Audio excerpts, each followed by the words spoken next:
여러분 안녕하십니까? CJB 아침 뉴스입니다. 충청북도가 지난 6월 정부로부터 지정받은 청주 강소연구 개발특구 육성에 대한 비전을 내놨습니다. 4차 산업 기반의 스마트 IT 부품과 시스템 기술 개발의 혁신 거점으로 육성하기로 했습니다. 구준혜 기자입니다.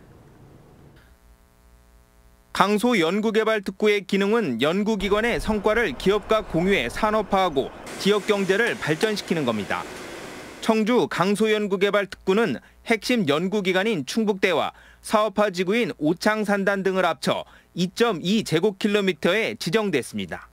스마트 IT 부품과 시스템이 주요 육성 분야입니다. 대학과 연구기관, 기업들에게 이전에 없던 다양한 동반 성장 기회가 주어질 것으로 기대됩니다. 이런 기술 개발 역량들을 필요로 하는 기업에 제공함으로써 이 기업들의 기술 사업화, 이 창업 등을 적극 지원해 줄 수 있고. 눌러주십시오. 충청북도는 청주 강소연구개발특구를 지역 혁신성장 거점으로 육성하겠다는 비전을 제시했습니다. 비메모리 반도체와 미래차 등 혁신성장 중점 육성 산업의 중심지로 만들겠다고 밝혔습니다. 이를 위해 자율주행차 실증단지 구축, 오지 기반 반도체 특화, 차세대 방사광 가속기 유치 등 혁신 인프라를 확충할 계획입니다. 강소연구개발 특구를 통해서 우리 충북의 경제 체질을 근본적으로 좀 바꿔나가겠다. 주무부처인 과학기술부는 이례적으로 장관과 차관이 함께 참석해 아낌없는 지원을 약속했습니다. 과기정 특구는 기술 사업화라는 큰 틀을 가지고 세제 감면, 규제 완화, 그리고 기술 금융 등 다방면의 지원책을 강구하여 충북 유일의 청주 강소연구 개발특구가 지역의 혁신 성장을 이끌 중심지로 주목받고 있습니다. CJB 뉴스 구준혜입니다. 올해 고3 학생들은 단계적 무상교육의 첫 수혜자가 됐습니다. 내년부터는 중고등학생들에게 교복도 공짜로 제공될 예정인데요. 명실공히 무상교육 시대가 열렸습니다. 조용권 기자입니다. 여름 방학을 마치고 개학을 맞은 고3 학생들입니다. 이 학생들은 2학기 수업료를 내지 않아도 됩니다. 충북교육청이 자체 예산 69억 원을 들여 무상교육 단계적 시행에 첫 단추를 꿰습니다. 국회 합의 과정이 나왔지만 내년과 내후년 고2와 고1도 수업료와 교과서 대금 등을 지원받게 될 전망입니다. 교재도 엄청 많고 그리고 수업료도 굉장히 비싸서 공교육만으로도 부담을 갖고 있는 친구들을 많이 봐서 모든 친구한테 동등한 기회가 주어진다는 거에 대해서는 지난 3월부터는 고교 전면 무상급식이 시행됐습니다. 예산 분담률을 둘러싼 충청북도와 교육청 간 긴 줄다리기 끝에 초중 특수학교에 이어 고등학교까지 무상급식이 실현됐습니다. 여기에 오는 10월 관련 조례가 통과되면 내년부터는 도내 중고등학생들에게 한 차례에 한해 교복이 지원됩니다. 이미 사업을 시행하고 있는 진천과 음성, 단양, 옥천군에도 교육청 예산이 투입됩니다. OECD 36개국 중에서 고등학교 무상교육을 실시하지 않는 곳은 우리나라밖에 없는 것으로 알고 있습니다. 학부모의 교육 경비 부담, 교육의 공공성 강화와 공정한 교육 기회 제공이라는 시대적 요구에 초중고 무상교육 시대가 성큼 현실 앞으로 다가왔습니다. CJB 뉴스 조윤광입니다.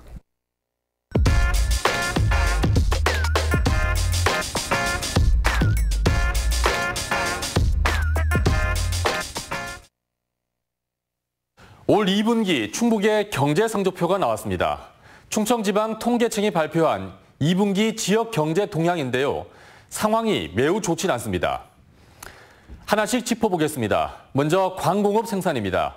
식료품, 금속 가공 제품 호조에 힘입어 2.5% 증가했습니다. 서비스업 생산도 보건업, 사회복지 서비스 분야 덕에 아주 소폭이나마 늘어났습니다. 수출은 메모리 반도체 부진 영향으로 1.8% 감소했지만 개천이나 세종, 충남에 비해서는 그나마 선방한 편입니다. 그런데 이제부터 좀 심각한 내용이 나오는데 고용지표 보시겠습니다. 올 2분기에 충북은 취업자 수가 5,600명 줄었는데요.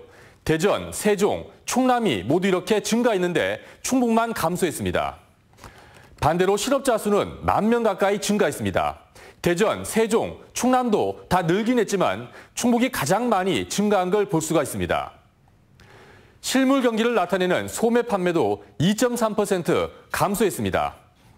대형마트 판매액 지수가 8%나 줄었고 전문 소매점 6.7, 슈퍼마켓, 잡화점, 편의점도 1% 가까이 뒷걸음질했습니다.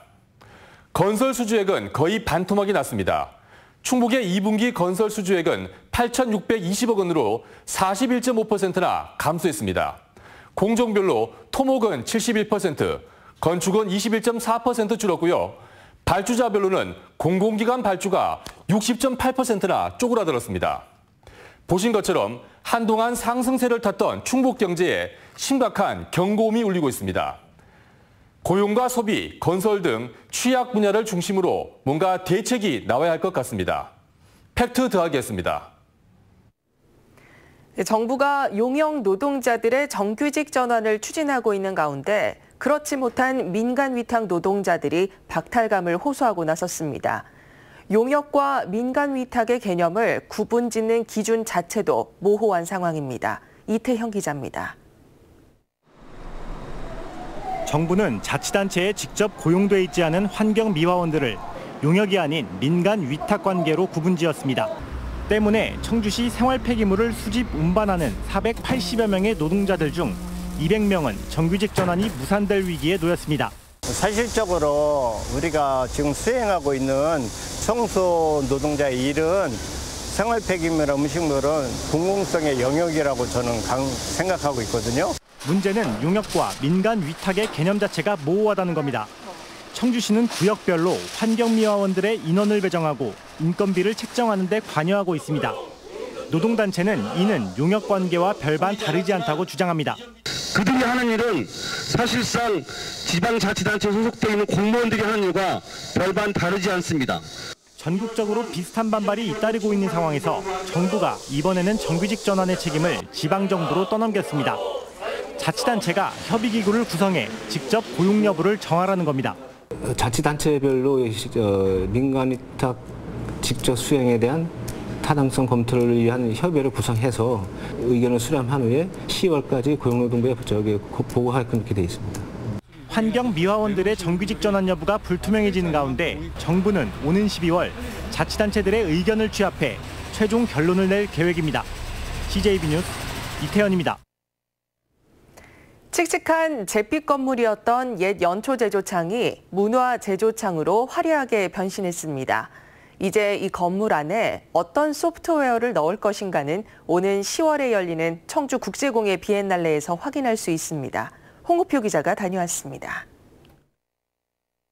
지난 1970년대 초 지어진 옛 청주 연초 제조창. 한때의 번영을 뒤로하고 지난 1999년 문을 닫으면서 이 일대는 쇠락의 길을 걷게 됩니다. 지난 2014년 국토교통부로부터 경제기반형 도시재생 선도지역으로 지정을 받으면서 반전이 찾아왔습니다. 국비 955억 원 등 3,428억 원이 투입되는 대규모 도시재생 프로젝트. 지난해 국립현대미술관 청주가 문을 열었고 본관동에 대한 리모델링 공사도 이제 완공을 코앞에 두고 있습니다. 문화제조창이란 이름에 걸맞게 외벽 등 하드웨어에 대대적인 변화를 줬습니다. 이제 과제는 바닥 면적 최장 157m에 이르는 5층짜리 텅 빈 공간에 무엇을 채울까입니다. 1층과 2층은 유통업체가 재량권을 갖고 판매시설 입점을 추진합니다. 3, 4, 5층은 오는 10월 8일 열리는 청주국제 공예 비엔날레에 맞춰 단장을 마치게 됩니다. 가장 큰 관심사는 5층으로 기존 틀을 깬 공공도서관과 키즈카페 등이 선을 보입니다. 국토부에서 지정했던 두 곳 중에서도 청주가 가장 대표적으로 성공하는 케이스로 국토부에서도 인정을 하고 있거든요. 이제 이곳이 바로 옆에 있는 그 현대미술관과 같이 연계돼서 아마 문화의 중심지로 역할을 톡톡히 할 것입니다. 인근 일명 밤고개 유흥가는 공예거리로 조성해 시너지 효과를 거둘 예정입니다. 문화제조창의 준공으로 청주시는 정부의 문화도시 지정에 우위를 선점할 수 있게 됐습니다. CJB 뉴스 홍표입니다. 청주시 신청사 건립 예정지의 미협의 보상 토지와 건물 소유권 이전이 이르면 이번 주 안에 완료될 것으로 보입니다.